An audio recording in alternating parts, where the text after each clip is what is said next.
Hello everyone, welcome back to my channel, welcome back to my new video. It's your boy AM Vishal. Last video मैले अर्को स्टुडियोमा खिचेको थिएँ, आज घरमा खिचिरहेको छु किनभने ट्राभल भइरहेको छ, जता गयो त्यता भिडियो खिचिरहनु पर्ने किनकि ब्याक टु ब्याक इभेन्टहरु भइरहेको छ, इभेन्टको अपडेट आइरहेको छ, अपडेट त दिनु नै पर्यो। लास्ट भिडियो मैले एफएफबीसी रिलेटेड हालेको थिएँ। एफएफबीसी को भिडियो हालिसकेपछि मलाई धेरै टेक्स्ट आइसक्यो, हामीले रजिस्टर गर्न मिलिरहेको छ, हामीले खेल्न मिलिरहेको छ, नेपालको झन्डा देखाइरहेको छ भन्नुभएको थियो। त्यो त मैले भनेको नै थिएँ, नेपालको झन्डा पनि देखाउँछ, खेल्न पनि मिल्छ, तर त्यो इभेन्ट अफिसियली तपाईले खेल्न मिल्दैन। सुरुको प्रोसेस इन गेमबाट हुने भएर इन गेम भित्र खेल्न मिल्छ। इभेन्ट चाहिँ अलि पछि मलाई पनि थाहा भयो कि इभेन्ट चाहिँ ल्यान्ड रहेछ भनेको, पुरै फाइनलिस्ट टिमले चाहिँ एउटै भेन्यूमा बसेर खेल्ने रहेछ।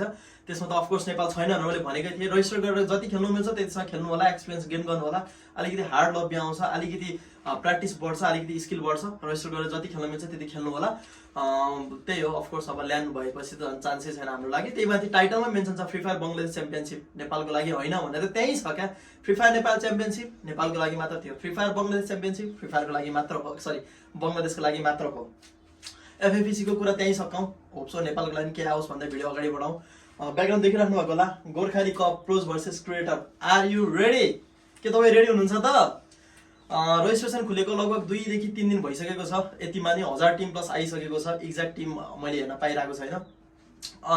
लास्ट टाइममा चाहिँ लास्ट इभेन्टमा चाहिँ 60 आवर्समा हामीले रजिस्ट्रेसन क्लोज गरिदिएको थियौँ। एराउन्ड 5 दिनमा रजिस्ट्रेसन क्लोज गरिदिएको थियौँ। त्यसमा चाहिँ धेरै कम्प्लेन के हाने, हामीले रजिस्टर गर्न पाएन, हामी छुट्यौँ, यताउता भनिरहनु भएको थियो। तर योपालि नछुट्नु होला कोही पनि। योपालि चाहिँ मैले 8 देखि 10 दिनको लागि रजिस्ट्रेसन ओपन गरिदिरहेको छु, किनभने 12 को एक्जामले पनि अलिकति डिस्टर्ब गरिरहेको छ, 11 को एक्जामले पनि डिस्टर्ब गरिरहेको छ। एक्जामले अलिकति डिस्टर्ब नगरोस् भनेर तपाईँहरूलाई अलिकति हुन्छ नि, कोही अब ग्यापमा बसेर हुन्छ, कसैले मोबाइलमा हेर्न सक्छ, एक्जामको सकेपछि रजिस्टर गर्नु होला। 8 देखि 10 दिनको लागि रजिस्ट्रेसन खोलिदिरहेको छु। योपालि चाहिँ मिस नगर्नु होला, रजिस्ट्रेसन गर्नु होला। रजिस्टर कसरी गर्ने, कहाँबाट गर्ने एकछिनमा भन्नेवाला छु। 11 को एक्जाममा कोही हुनुहुन्छ भने रजिस्टर मात्र गरेर छोड्नु होला। इन गेम तपाईँको क्वालिफायर गेम भनेको आधी घन्टा 40 मिनटको हुन्छ, त्यसलाई थोरै टाइम दिनु होला। लिगमा पुगिन्जेलसम्म सायद 11 को पनि एक्जाम सकिन सक्छ, त्यसपछि 12 को त एक्जाम सकिनहाल्छ। रजिस्टर गर्नु होला, तपाईँको एक्जाम सकेपछि गेम पनि सुरु भइसक्छ। त्यही भएर 12 को चाहिँ मिस नगर्नु होला है त। अनि अब रजिस्टर कसरी गर्ने, कहाँबाट गर्ने? फर्स्ट कुरा, म रजिस्ट्रेसन लिङ्क डिस्क्रिप्सनमा राखिदिएको हुन्छु। एउटा गुगल फर्म छ, त्यसमा तपाईँले आफ्नो डिटेल्स भर्नुपर्छ, आफ्नो भन्दा पनि आफ्नो टिम्सको इन गेम नेम, प्लेयरको युआइडी, व्हाट्सएप नम्बर, इमेल र योपालि एउटा नयाँ कुरा एड गरेको छु, त्यो भनेको एज किन एड गरेको भने अलिकति डाटा चाहिएको थियो, कतिदेखि कति एजकोले खेल्नु हुँदो रहेछ हाम्रो स्पोर्ट्स भनेर त्यो डाटा चाहिएको थियो। त्यो भएर एजको पनि भेरिफिकेसन राखेका छौँ। फेरि त्यो एज अन्डर 16 छ, हामी खेल्न पाउँदैन भन्ने चाहिँ नसोध्नु होला। एज तपाईँ 4 वर्ष भए पनि फेरि खेल्न आउँछ भने चाहिँ तपाईँले पाउनुहुन्छ। त्यो जस्ट एउटा डाटा चाहिएको भएर मात्र त्यो एजको ठाउँ राखेको। आफ्नो एक्ज्याक्ट एज आफ्नो प्लेयरको जति छ त्यो चाहिँ भरिदिनु होला, त्यसमा चेन्जेस नगरिदिनु होला। अनि रजिस्टर भयो कि भएन, कसरी कन्फर्मेसन लिने भन्दा, यदि तपाईँले सबमिट गर्नुहुन्छ तपाईँको रजिस्टर हुन्छ। यदि तपाईँले अलि यताउता मिस्टेक भएर रजिस्टर गरेको भए पनि तपाईँलाई मेल चाहिँ आउँछ। मेल के को आउँछ भने व्हाट्सएप ग्रुपको मेल आउँछ। ग्रुप बनिसकेपछि यो ग्रुपमा जोइन गर्नु तपाईँलाई मेल आउँछ। ग्रुप जोइन गर्न नबिर्सिनु होला। लास्ट टाइममा हामीले 2100 प्लस टिम पाइसकेका थियौँ 60 आवर्समा। योपालि 1000 टिम कटेको छ 2 दिनमा। कति कट्छ भन्ने एक्ज्याक्ट कन्फर्मेसन चाहिँ छैन। लास्ट इभेन्ट एकदम ग्रान्ड सक्सेसफुल नै भयो भन्छु म चाहिँ। सुरुको 1-2 दिनमा कमी कमजोरी धेरै नै भयो। हाम्रो प्रोडक्सन टिमबाट कमी कमजोरी भयो, म्यानेजमेन्ट टिमबाट कमी कमजोरी भयो, मैबाट धेरै कमजोरी भयो, किनकि मैले आँखा बन्द गरेर अब म त धेरै पछि कमब्याक गरेको थिएँ नि त यो गेममा। म आँखा बन्द गरेर जो छ एक्टिभ उनीहरूलाई जिम्मा दिएको, तर गर्न सकेन उनीहरूले। पछि आफै लाइभ गरेर प्रोडक्सन चेन्ज गरेँ, म्यानेजमेन्ट टिममा आफै घुसेर सबै काम गरेर ग्रान्ड सक्सेसफुल गरेँ। Thank you so much everyone. क्रिएटरलाई पनि एकदम थ्याङ्क यू, टिम्सहरूले पनि कोअर्डिनेट गरिदिनु भएको टिम्सहरूलाई पनि एकदम धन्यवाद, प्लस हेर्ने भ्युअर्सलाई त धेरै धेरै मुरी धन्यवाद। किनकि लास्ट इभेन्टबाट म एकदमै खुसी छु, किनभने भ्युअरसिप पनि जति एक्सपेक्ट गरेको थिएँ त्यति मैले एकदम मजाले पाइसकेको छु। हाम्रो फाइनलको दिनमा 1200 प्लसको वाचिङ आएको थियो लाइभ। त्यो भनेको डेड छ गेम, टिम छैन, हेर्ने मान्छे छैन भन्ने धेरै सुनेको थिएँ, तर त्यो चाहिँ मैले एकदम कमै पाएँ, किनकि खेल्ने टिम्स पनि आएको थियो, हेर्ने मान्छे पनि आएको थियो, प्लस सपोर्ट गर्ने क्रिएटर सबै हुनुहुन्थ्यो। अब कुरा गरौँ सेकेन्ड इभेन्टको मोडल, थोरै कुरा गरौँ इभेन्टको मोडलको बारेमा। Gorkhali cup pros versus creator, टाइटलमा मेन्सन छ प्रोज भर्सेस क्रिएटर। प्रोज भनेको तपाईँहरू हो, जो रजिस्टर गरेर खेल्न आउनुहुन्छ तपाईँहरू प्रोज हुनुभयो। क्रिएटर भनेको हाम्रो नेपालको कन्टेन्ट क्रिएटर जन नेपालदेखि बिलङ गर्नुहुन्छ, उहाँहरू सबै हाम्रो यो इभेन्टमा इन्भाइटेड हुनुहुन्छ। 12 जना क्रिएटरहरू इन्भाइटेड हुनुहुन्छ लिग स्टेजमा। 12 जना चाहिँ एकदम सबै सर्ट आउट भइसकेको छैन, 3-4 जना सर्ट आउट गर्न बाँकी छ। जतिजना सर्ट आउट हुनुभयो उहाँहरूकोमा नाम बताउन चाहे, टोन्डे गेमर, सुनिता दिदी, Laka gamer, F O gamer, Sandy, नेफोली, खुकुरी गेमिङ, उहाँहरू चाहिँ सर्ट आउट भइसक्नु भएको छ अहिलेसम्मलाई। अरू 1-2 जना हुन बाँकी छ, त्यो ब्यानरमै आउँछ। कहाँ आउँछ ब्यानर? टोन्डे नेपाली स्पोर्ट्सको फेसबुक र इन्स्टाग्रामको पेजमा गएर लाइक गर्नु भएको छ लाइक गर्नु, सानो सानो इन्फर्मेसन पनि त्यहीँ आउँछ होला, त्यो इन्फर्मेसन चाहिँ नछुटाउनु होला है तपाईँहरूले। अनि कुरा गरौँ इभेन्ट कहिलेदेखि सुरु हुन्छ र कहिले सकिन्छ। इभेन्ट चाहिँ 12 को इक्जाम पछि चाहिँ सुरु हुन्छ, ठ्याक्क मेन इभेन्ट चाहिँ 12 को इक्जाम पछि सुरु हुन्छ, किनकि मेन हाम्रो मेरो मेन मोटिभै 12 को इक्जाम थियो। हुन त लगतै 11 को पनि इक्जाम रहेछ, अब त्यसको लागि म रियली केही पनि गर्न सक्दिनँ। धेरैजनाले के भन्नुहुन्छ भने हाम्रो गेम हाम्रो कलेज हुन्छ हाम्रो क्लास हुन्छ दाइ यो क्वालिफायर गेम अगाडि गराइदिनु यता गराइदिनु उता गराइदिनु भन्नुहुन्छ। मोर देन तपाईँको 2000 टिम आउनुहुन्छ, अब कतिजनाको टाइम सेड्युल मिलाउनु, एउटा ग्रुपमा 12 जना हुनुहुन्छ, कतिजनाको सुन्नु। क्वालिफायर गेम चाहिँ हामीले जुन टाइममा ग्रुपमा व्हाट्सएपमा जुन टाइममा दिएको छ म्यानेजमेन्ट टिमले त्यही टाइममा तपाईँले खेल्नुपर्ने हुन्छ, त्यो चाहिँ कदापि एक्सचेन्ज गर्न सकिँदैन। लिग स्टेजको मामलामा यदि कतै अब टिमहरूको गेम जुधै 2-3वटा टिमको मिलेन भने चाहिँ त्यसलाई चाहिँ हामी एउटा केसमा राखेर हुन्छ भोलि गरौँ या एकछिन पछि गरौँ, त्यो गर्न मिल्छ। तर क्वालिफायर गेममा प्लिज बिन्ती गर्छु तपाईँहरूलाई दिएको टाइममा आउनु होला। धेरैजना चाहिँ क्वालिफायर गेम छुटाउनुहुन्छ, व्हाट्सएपको ग्रुप मेलमा आएको हुन्छ, मेल चेक गरिराख्नु होला। यदि मेल आएन भने तपाईँको सबैलाई मेल गइसक्यो भनेर पोस्ट हाले हुन्छ, त्यति गर्दा पनि मेल आएन भने टोन्डे नेपाली स्पोर्ट्सको फेसबुक या इन्स्टाग्राममा मेसेज गर्नु होला। ठिकै छ, अब यो इभेन्टको पनि आशा राम्रै छ, राम्रै गरौँ। आफ्नो साइडबाट बेस्ट नै दिनेवाला छु। हुन त मैले गर्ने केही पनि होइन, म त्यतिकै बोलेर हाल्ने मात्र हो, गर्ने काम म्यानेजमेन्टको प्रोडक्सनको हो। प्रोडक्सन बेस्टलाई नै दिइसकेका छौँ। अनि thank you so much creator सबैजना जतिजनाले पनि यसरी हुन्छ नि म यो इभेन्ट गर्दैछु तपाईँहरू आएर साथ सपोर्ट गरिदिनु होला भनेर रिक्वेस्ट गर्दा जो आइदिनु भयो एकदम thank you so much.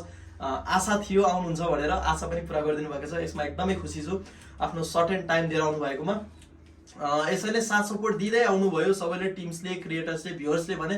Of course नेपालमा पनि अफिसियल इभेन्ट देख्न नपाइएला भन्न चाहिँ सकिँदैन। अलिकति यो इभेन्टमा सस्पेन्स छ फाइनलको दिनमा, मेबी ठुलै सस्पेन्स, ठुलै मान्छेको कमब्याक गर्नेवाला छु मैले यो इभेन्टको फाइनलको दिनमा। को होला भनेर अलिकति उत्सुकता पनि राख्नु होला, त्यो फाइनल चाहिँ मिस नगर्नु होला। धेरैजनाको डिमान्ड, धेरैजनाको एक्सपेक्टेसन त्यो मान्छे आइदियो हुन्थ्यो भन्ने छ। त्यसलाई अब अफकोर्स मेरो कामै त्यही हो, जसको एक्सपेक्टेसन छ त्यसलाई मिट गराउने, त्यो मान्छेलाई बोलाउने। त्यो भएर त्यो अब म फाइनलकै दिन पुरा गर्नेवाला छु। गडेमुडी नै आइरहला, पानी लागिरहेको छ क्या पोखरामा छ नि त, वेदर त्यस्तै हो। पोखरा पानी र नानीको कहिले पनि घर नगर्नु पोखराको, बुझ्नुभयो। अनि यो इभेन्टको मैले पुरा गरिहालेँ। रेजिस्ट्रेसन मैले लिङ्क डिस्क्रिप्सनमा राखिदिएको हुन्छु, गएर रेजिस्टर गर्नु होला। यदि छुट्नु भयो भने हामी रियली सरी, अब पनि म केही गर्न सक्दिनँ। 8 देखि 10 दिनको टाइम छ। अब मैले यो भिडियो हालेपछि पनि तपाईँको 5 देखि 7 दिनको टाइम छ, गएर रेजिस्टर गर्नु होला। छुट्नु भने मलाई केही पनि नभन्नु होला। अब बिग इभेन्ट टाइटल त हेर्नु होला नि, two big event on the way. अर्को इभेन्ट रहेको छ टान्डाडा। आफ्नो इभेन्टको मात्रै पुरा गरेर त भएन नि त, म त आफ्नो इभेन्ट गर्न आएको मान्छे होइन, म आएको कम्युनिटीको लागि। साउथ एसिया रिभाल्स यो भनेको के हो?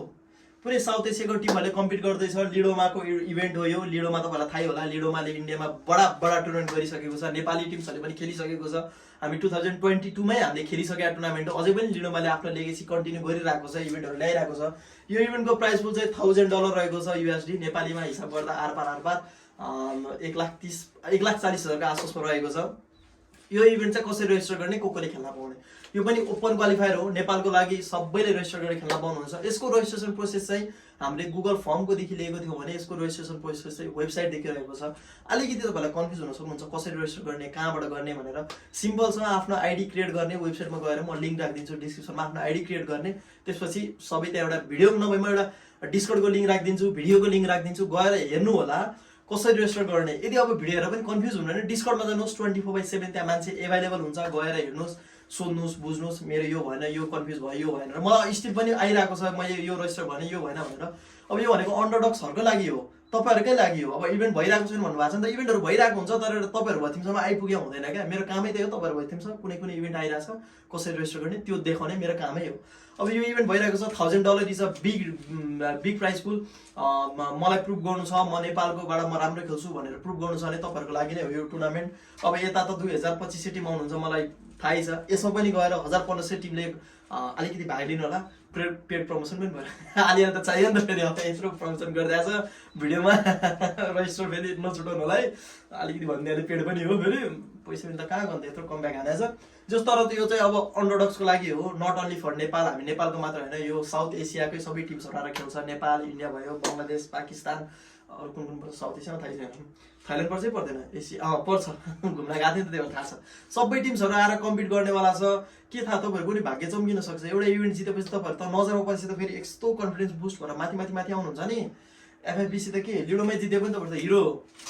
त्यही भएर यो इभेन्टलाई रेजिस्टर गर्नलाई चाहिँ म यसको पनि डिस्क्रिप्सनमा लिङ्क राखिदिएको हुन्छु, कमेन्टमा राखिदिएको हुन्छु, जान्नुहोस्। यदि कन्फ्युज हुनुभयो कुनै कुरामा, अलिकति झुक्किनु भयो भने चाहिँ तुरन्तै डिस्कर्डको लिङ्क राखिदिन्छु, जोइन गर्नु। त्यहाँ भिसीमा एनी टाइम एभाइलेबल हुन्छ, मान्छे गएर हिन्दीमा हिन्दीमा भने हिन्दीमा, इङ्ग्लिस भने इङ्ग्लिसमा कोअर्डिनेट गर्न सक्नुहुन्छ। गएर ट्याक ट्याक ट्याक ट्याक यो मेरो बिग्रियो, यो भयो, के गरौँ भनेर गर्नु होला। आइजिएलले गरेर भइहाल्यो नि। मेन टिमको जो हेर्नुहुन्छ, म्यानेजर, ओनर, आइजिएल जसले हेर्नुहुन्छ टिमलाई, उहाँ डिस्कर्डमा गएर यसरी यस्तो यस्तो भयो, मिलेन भनेर गर्नु होला। जस यो इभेन्ट पनि अर्को लार्ज स्केलमा आउनेवाला छ। यो चाहिँ अहिले $1000 मात्र रहेको छ। यो चाहिँ अर्कै लार्ज ग्रान्डवालामा आउनेवाला छ। त्यो अलिकति मैले खुलाउन चाहिनँ किनकि 50-50 चान्सेसमा छ। त्यसमा नेपाल पनि इन्क्लुड छ। यो यस्तो बिगेस्ट इभेन्ट हो, मेबी हाम्रो फ्री फायरको थर्ड पार्टी इभेन्टमा सबभन्दा ठुलो बिगेस्ट इभेन्ट हुनेवाला छ, जुन लिडोमाले गर्नेवाला छ। त्यही हो, अहिलेसम्मलाई चाहिँ अहिलेकोलाई चाहिँ 2टा मात्र इभेन्ट छ। एउटा प्रोज भर्सेस क्रिएटर गोर्खाली कपको अन्य नेपाली टिम्स, अर्को रहेको छ लिडोमाको साउथ एसिया रिभाइल्स। जस यो तपाईँहरूकै लागि आएको इभेन्ट छ। सानसानो इन्फर्मेसनले नै हो। अलिकति अब कोही आशामा बसिरहेको छ, खेल्न पाए हुन्थ्यो, इभेन्ट भइदिए हुन्थ्यो भन्नुभएको छ। इभेन्ट भइरहेको छ, तपाईँ रजिस्टर गर्नलाई या तपाईँहरू भतिमसँग इन्फर्मेसन नआएको भएर अलिकति पछाडि पर्नु भएको, इन्फर्मेसन दिने काम मेरो, गएर रजिस्टर गर्नु होला। Thank you so much. अब रजिस्टर गर्नु होला। इभेन्टकै बारेमा भिडियो थियो, अरू केही पनि थिएन। इभेन्टको लाइभ अथवा इभेन्टको सेड्युल क्यालेन्डर चाहिँ 2 देखि 4 दिनमा हाल्छौँ। प्लस स्पोन्सर्सहरूको पनि ब्यानरहरू आउनु बाँकी छ, सबै कामहरू आउनु बाँकी छ। किनकि मैले रजिस्ट्रेसन पहिल्यै खोलिदिएँ हो, किनभने टिम्सहरूले नछुटोस्, टिमहरू वेटिङमा थियो नि त, नछुटोस्, कोही नभुलोस् भनेर पहिला रजिस्ट्रेसन खोलिदिएँ। अरू अब ब्याक टु ब्याक एनाउन्समेन्टहरू आउँदै गर्छ, त्यही भएर पेजलाई लाइक, फलो, सब्सक्राइब के ट्याङ सबै गरिदिनु होला। र मेरो च्यानललाई सब्सक्राइब गर्नु होला। फेरि अर्को इभेन्टको बारेमा त चाहियो नि त, फेरि अर्को इभेन्टको बारेमा इन्फर्मेसन चाहिएन, त्यसको लागि सब्सक्राइब गर्नु होला, माया देखाइदिनु होला। र यो भिडियो जति सक्नुहुन्छ सेयर गरिदिनु होला। जतिजना टिमलाई चिन्नु भएको छ, जतिवटा फ्री फायरको ग्रुपतिर छ, जताततै सेयर गरिदिनु होला। टिकटकमा पनि हालिदिनु होला। ल कति धेरै हाल्नुहुन्छ, म नामै बिर्स्या, कस्तो नाम बिर्स्या, बिपिन गेमिङ, लुसिफर, कसले हाल्नुहुन्छ मेरो भिडियो, तपाईँहरू फेरि हाल्नु होला। ल thank you so much everyone for loving me, thank you so much for loving my work. यसरी नै आगामी दिनमा राम्रो इभेन्ट आओस् भन्दै आजको लागि बिदा लिन चाहन्छु। हस्त, जय नेपाल, जय फ्री फायर।